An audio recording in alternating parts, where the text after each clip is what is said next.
Selamat pagi Bapak dosen, guru kamu, guru admin, dan teman-teman PPG Dasar 2023 khususnya pada jurusan biologi pada LPTK Bupati Ambon. Perkenalkan, nama saya Angelina Sawakbere, asal sekolah SMA Negeri 1 Kabupaten Belu, Provinsi NTT. Pada hari ini Kamis 15 November 2023 saya akan melaksanakan PPL siklus 2. Mari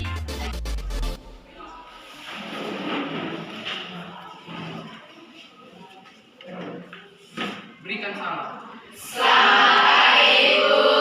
selamat pagi semua anak-anak, silakan duduk. Terima kasih Bu.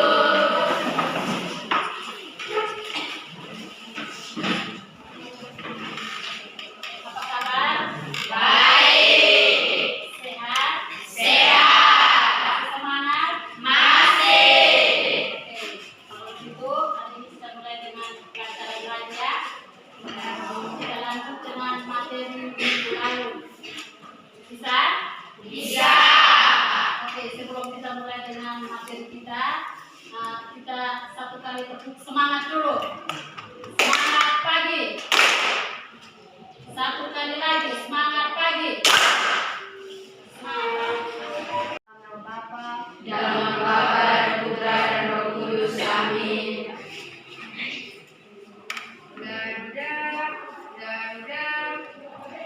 Garuda Pancasila, akulah pendukung. pengamatan. Bisa lihat? Bisa. Lalu yang kedua, semua peserta didik disiplin dalam diskusi kelompok. Peserta didik aktif dalam diskusi kelompok. Lalu yang keempat, perwakilan kelompok mempresentasikan KD 3.2 menganalisis. Kelihatan di sana toh?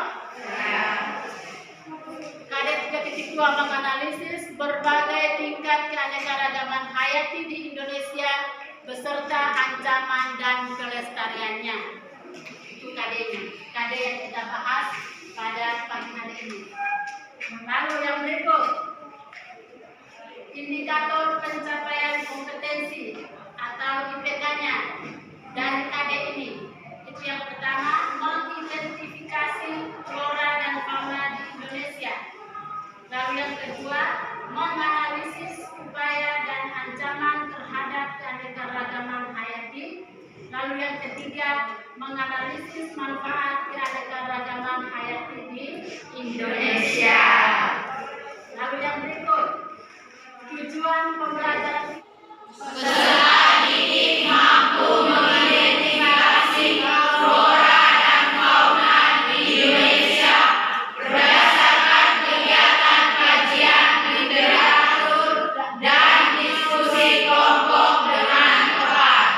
Yang kedua, Peserta didik mampu menganalisis upaya dan ancaman terhadap keanekaragaman hayati di Indonesia berdasarkan kegiatan diskusi kelompok dengan tepat. peserta didik dapat mengetahui keragaman flora dan fauna di Indonesia. Yang kedua, menambah wawasan peserta didik. Manfaatnya. Lalu kegiatan yang berikut, flora atau fauna yang ada di Indonesia. Betul tidak? Betul. Untuk gambarnya ada gambar hewan, ya toh? Ya. Ada gambar pohon atau hutan, dan juga ada gambar apa di situ? Upaya manusia itu. Ya, ya, ada gambar kebakaran. Itu salah satu ulah manusia, ya kan tidak? Ya. Ulah manusia yang merusak flora dan fauna yang ada di Indonesia atau yang ada di lingkungan sekitar kita. Sudah ada gambaran dari materi ini, tujuan pembelajaran kita? Sudah. Kalau sudah ada, sudah lihat gambar di depan.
sehingga kita bisa menemukan masalah atau solusi dari pengamatan gambar-gambar ini. Oke, baik. Sebelum kita bentuk kelompok diskusi, kita acak dulu atau yang seperti biasa saja? Seperti biasa. Silakan mengamati gambar-gambar yang ada di dalam KPD ditambah dengan yang ada di PowerPoint, lalu di tes.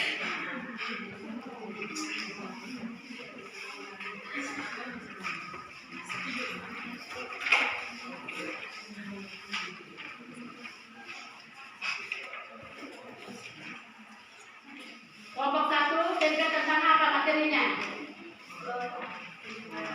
Persebaran flora Indonesia.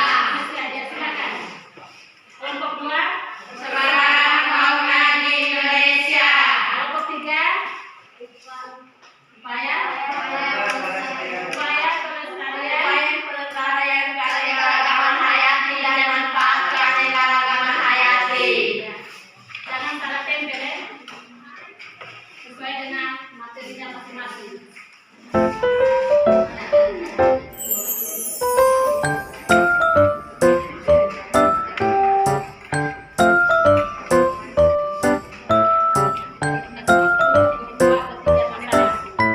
Dari pengamatan tadi.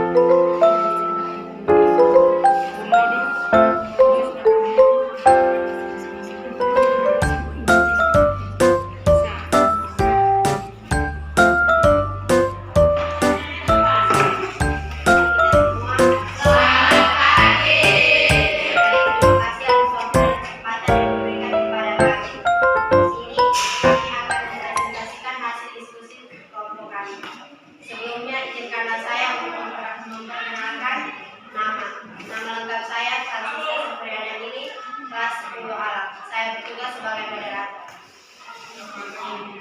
Selanjutnya saya berikan kesempatan kepada teman saya untuk memperkenalkan diri.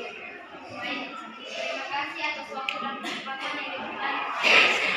Perkenalkan, nama lengkap saya Arya Desitriana Koun, kelas 10 alam. Di sini saya bertugas sebagai pemateri. Kami mewakili kelompok 1 untuk mempresentasikan hasil diskusi kelompok kami.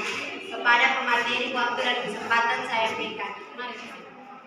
Masalah yang kami temukan pada pengamatan gambar flora lewat PowerPoint, bahan ajar,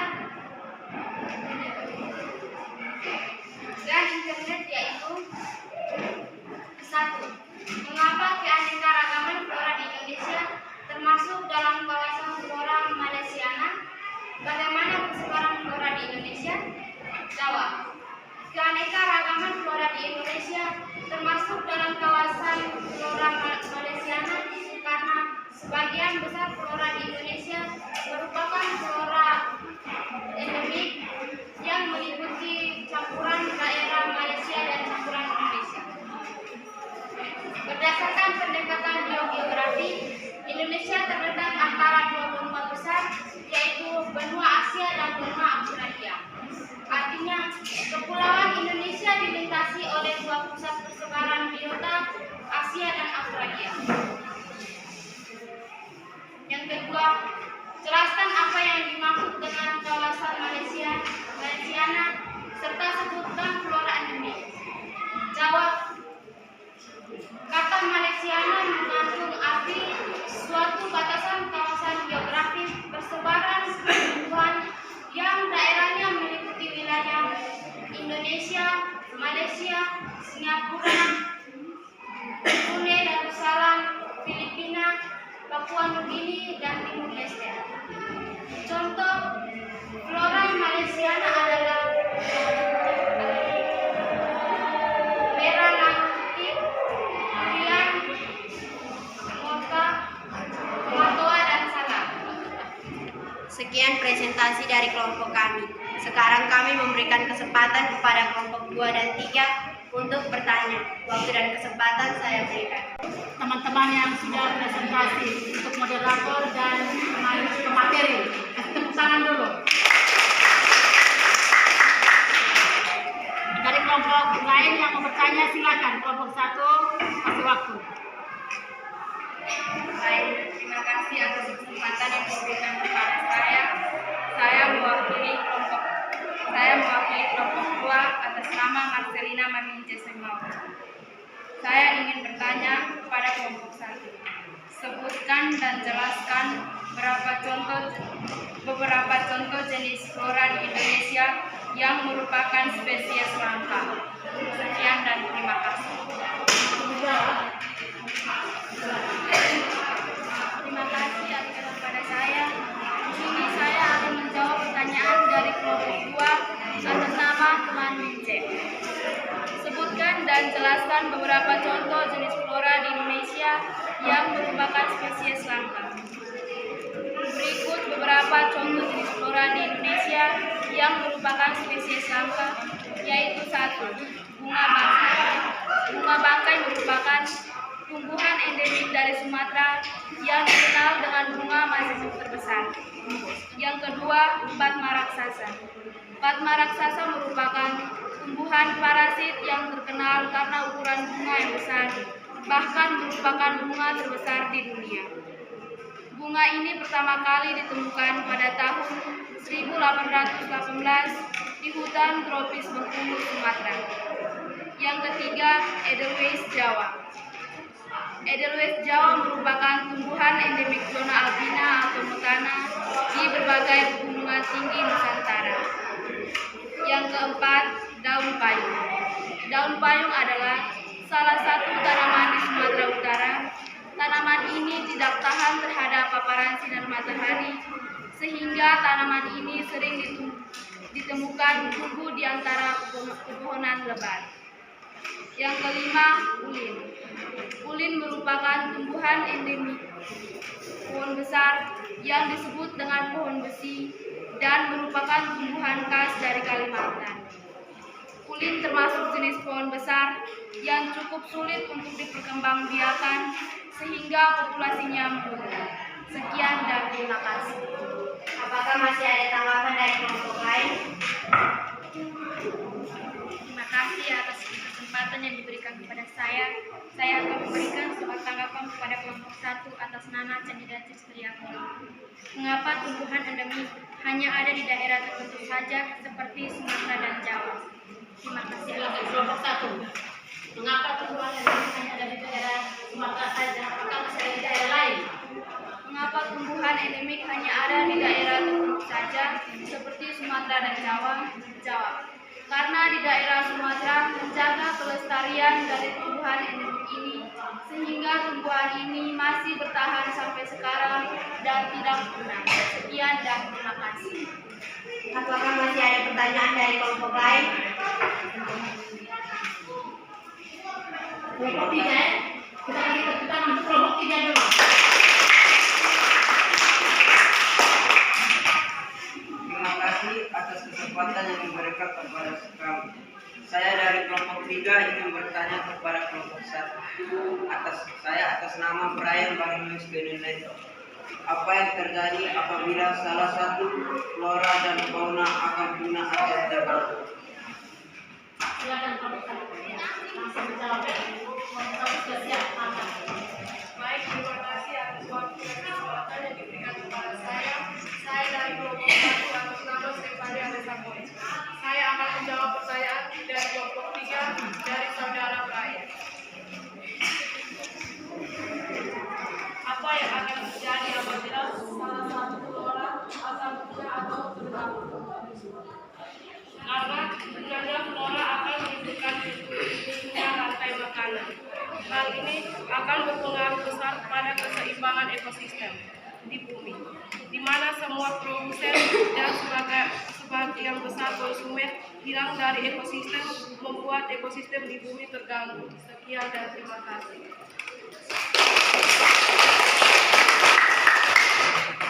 Sekian dan terima kasih. Selamat pagi untuk kita semua. Baik, terima kasih atas kesempatan yang diberikan kepada kelompok kami yaitu kelompok 2 untuk memaparkan hasil diskusi kami. Saya atas nama Elizabeth Esemau sebagai moderator dan teman di samping saya atas nama Maria Esemau sebagai pemateri. Dan pertanyaan-pertanyaan yang diberikan kepada kami akan dijawab oleh anggota kelompok kami. Saya mempersilakan kepada pemateri untuk memaparkan hasil diskusi kami. Waktu dan kesempatan saya berikan. Baik, terima kasih atas kesempatannya. Pada kesempatan ini, saya dari kelompok 2 akan mempresentasikan materi tentang persebaran fauna di Indonesia. Masalah yang kami temukan di dalam diskusi kelompok melalui hasil pengamatan dari PowerPoint, LKPD, dan bahan ajar, kami menemukan beberapa masalah, yaitu 1. Mengapa Indonesia memiliki persebaran hewan yang luas? Jawabannya, Indonesia beriklim tropis dan banyak mendapatkan curah hujan, sehingga memiliki banyak hutan hujan tropis. Oleh karena itu, persebaran flora dan fauna di Indonesia memiliki kelompok tersendiri. Yang kedua, bagaimana Wallace membagi persebaran fauna di Indonesia? Jawabannya, garis Weber dan Wallace membagi wilayah fauna di Indonesia menjadi 3 bagian, yaitu barat atau tipe Asiatis, tengah atau tipe peralihan, dan timur atau tipe Australis. Dan yang ketiga, bagaimana zona persebaran fauna di Indonesia beserta wilayahnya. 1. Fauna tipe Asiatis atau Asiatic. Tipe ini meliputi fauna yang berada di wilayah Sumatera, Kalimantan, Jawa, dan Bali. Yang kedua, fauna tipe peralihan atau Austral Asiatic. Fauna di tipe ini berada di wilayah Sulawesi dan Kepulauan Nusa Tenggara bagian tengah. Yang ketiga, fauna tipe Australis atau Australia. Sekian, terima kasih. Demikian hasil presentasi kami. Sekarang kami mempersilakan kepada kelompok 1 dan 3 untuk memberikan pertanyaan kepada kami. Waktu dan kesempatan kami memberikan. Apakah terdapat hewan endemik yang hanya ada di benua Australia?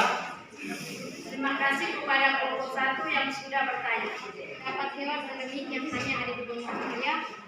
Kanguru adalah hewan sejenis mamalia endemik khas Australia. Kata kanguru diambil dari bahasa Aborigin kanguru. Kanguru memiliki kantung dan memiliki karakteristik gerak melompat-lompat dengan cepat. Menariknya, ternyata kanguru juga bisa berjalan dengan bantuan ekornya. Terima kasih. Terima kasih kepada anggota kelompok yang sudah menjawab. Kepada kelompok 1, apakah jawaban kami Pak? Hewan endemik, faktor apa yang menyebabkan hewan unik Australia ini tidak terancam? Baik, terima kasih kepada terima kasih kepada kelompok 1 yang sudah memberikan tanggapan. Sekarang saya mempersilakan kepada anggota. Faktor apa yang menyebabkan hewan unik Australia ini tidak terancam punah? Karena adanya faktor luar yaitu suhu iklim, cuaca, dan letak geografi. Terima kasih kepada anggota kelompok yang sudah menjawab. Apakah kelompok 1 pas dengan jawaban kami? Pas. Apakah masih ada tanggapan yang lain? Tanggapan atau pertanyaan? Tanggapan. Jika tidak ada, kami melanjutkan. Kepada kelompok 3, saya mempersilakan untuk memberikan pertanyaan. Apa saja fauna di benua Australia yang tidak terdapat di benua lain? Terima kasih. Baik, terima kasih kepada kelompok 3 yang sudah memberikan pertanyaan. Sekarang saya mempersilakan kepada anggota kelompok untuk menjawabnya. Baik, saya akan menjawab pertanyaan dari saudara Marcelo. Apa saja fauna unik di Australia yang tidak terdapat di benua lain? Jawab, membahas fauna di Australia tentu tidak jauh dari hewan yang paling terkenal. Tasmanian devil, salah satu hewan yang keberadaannya terancam punah. Selain itu masih ada kanguru dan koala yang juga merupakan satwa fenomena di Australia. Terima kasih kepada anggota kelompok yang sudah menjawab. Apakah masih ada tanggapan atau pertanyaan lain dari kelompok 1 dan 3? Masih ada? Tidak Sudah pas? Jika tidak ada, kami menutup. Demikian hasil presentasi kami. Jika ada tutur kata, saya mohon maaf. Sekian dan terima kasih. Bapak sekalian, keanekaragaman hayati dan manfaat keanekaragaman hayati. Melalui pengamatan pada PowerPoint, LKPD, dan bahan ajar, kami menemukan beberapa masalah. Yang pertama, bagaimana cara konservasi flora dan fauna agar tetap bisa dilestarikan? Jawab. 6. Upaya konservasi satwa langka di Indonesia agar tidak punah. 1. Memberikan edukasi dan sosialisasi. Yang kedua, mendukung upaya pelestarian lingkungan. Yang ketiga, membuat penangkaran. Yang keempat, membuat papan larangan. Yang kelima, melaporkan orang yang berburu satwa langka. Yang keenam, hindari transaksi binatang langka. Yang kedua, apa yang terjadi bila kita tidak memperdulikan kelestarian? Tidak menjaga kelestarian lingkungan, sementara kita tetap menggunakan sumber dayanya sampai saja dengan membiarkan lingkungan rusak. Polutan yang masuk ke lingkungan membuat lingkungan rusak sehingga hewan dan tumbuhan tidak bisa hidup lagi. Hal ini menyebabkan penggunaan salah satu makhluk hidup. Sekian presentasi dari kami. Sekarang kami akan memberikan kesempatan kepada kelompok 1 dan 2 untuk bertanya atau memberikan tanggapan. Pertanyaannya adalah faktor apa yang menyebabkan Indonesia memiliki flora dan fauna yang sangat kaya? Terima kasih untuk saudara yang sudah bertanya. Pertanyaannya, faktor apa yang menyebabkan Indonesia memiliki flora dan fauna yang sangat kaya? Jawaban, ada banyak faktor yang memengaruhi persebaran flora dan fauna di Indonesia. Salah satunya letak geologis Indonesia yang merupakan negara kepulauan. Hal tersebut yang membuat flora dan di Indonesia mungkin berbeda dengan negara atau kawasan di berbagai belahan bumi lainnya. Terima kasih. Apakah masih ada pertanyaan atau tanggapan dari kelompok lain? Kondisi tanah sangat berpengaruh terhadap pertumbuhan flora dan fauna. Kondisi tanah sangat berpengaruh. Baik, terima kasih atas waktu dan kesempatan yang diberikan kepada saya. Saya akan menjawab pertanyaan dari saudari Celia. Pertanyaan, mengapa kondisi tanah sangat berpengaruh terhadap pertumbuhan flora? Jawab. Faktor geografis atau faktor tanah sangat berperan besar terhadap pertumbuhan tanaman. Hal ini disebabkan kebutuhan tanah yang menjamin kehidupan tumbuhan berasal dari tanah seperti unsur hara, air, dan udara. Oleh sebab itu, tingkatan kesuburan tanah sangat membutuhkan pertumbuhan. Sekian dan terima kasih. Apakah masih ada Tanggapan? Terima kasih atas kesempatan yang diberikan kepada saya. Saya akan memberikan tanggapan kepada kelompok 3. Sebutkan manfaat yang Anda tahu tentang keragaman hayati. Manfaat dari keanekaragaman hayati.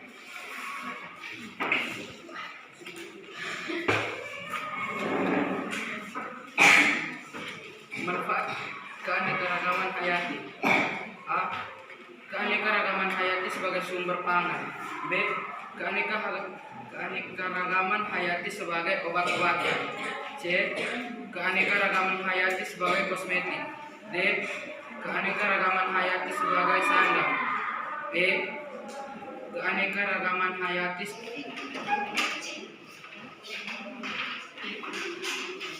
Baik, terima kasih atas waktu dan kesempatan yang diberikan kepada saya. Saya dari kelompok 1 atas nama Feni Liana Musu. Di sini saya akan mengumpulkan materi tentang persebaran flora di Indonesia. Jadi, dari pemaparan materi tentang persebaran flora di Indonesia dapat disimpulkan bahwa yang pertama, flora di Indonesia termasuk flora kawasan Malaysiana yang meliputi Malaysia, Filipina, Indonesia, dan Papua Nugini. Yang kedua, flora Malaysiana terbagi menjadi flora dataran Sunda, flora dataran Sahul, dan flora di daerah tengah atau peralihan yang sangat khas dan endemis. Yang ketiga, flora di dataran Sunda terbagi menjadi 3 macam, yaitu flora endemik, seperti palma raksasa yang hanya terdapat di wilayah Bengkulu, Jambi, dan Sumatera Selatan, serta bunga anggrek Dian Soeharto atau anggrek Hartina yang hanya ada di wilayah Sumatera Utara. Sudah? Itu kesimpulan dari kelompok 1. Kita kasih tepuk tangan. Sekian dan terima kasih. Baik, terima kasih atas waktu dan kesempatan yang diberikan kepada saya. Saya dari kelompok 2 atas nama Anissa Fatoronipolo. Di sini saya akan menunjukkan materi tentang persebaran fauna di Indonesia. Jadi dari pemaparan materi tentang persebaran fauna di Indonesia disimpulkan bahwa berdasarkan letak geografinya, wilayah Indonesia dilewati oleh 2 garis khayal, yaitu garis Wallace dan garis Wentworth.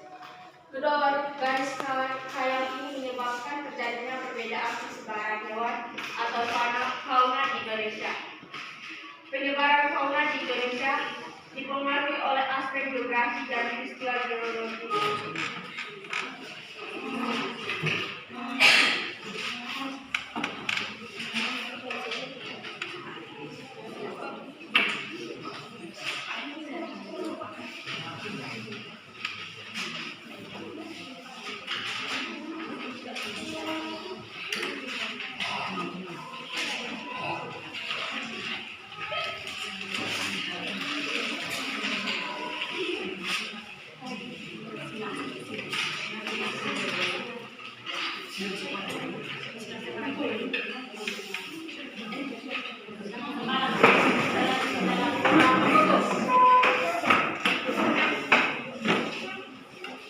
Oke, baik, sebelum doa dulu Pak. Materi untuk minggu depan, materi lanjutannya itu ini KD sudah selesai kita bahas. Berarti minggu depan kita masuk pada KD 3.3. Materinya tentang virus. Untuk belajar di rumah. Kita paham? Bisa. Baik, satu orang dulu.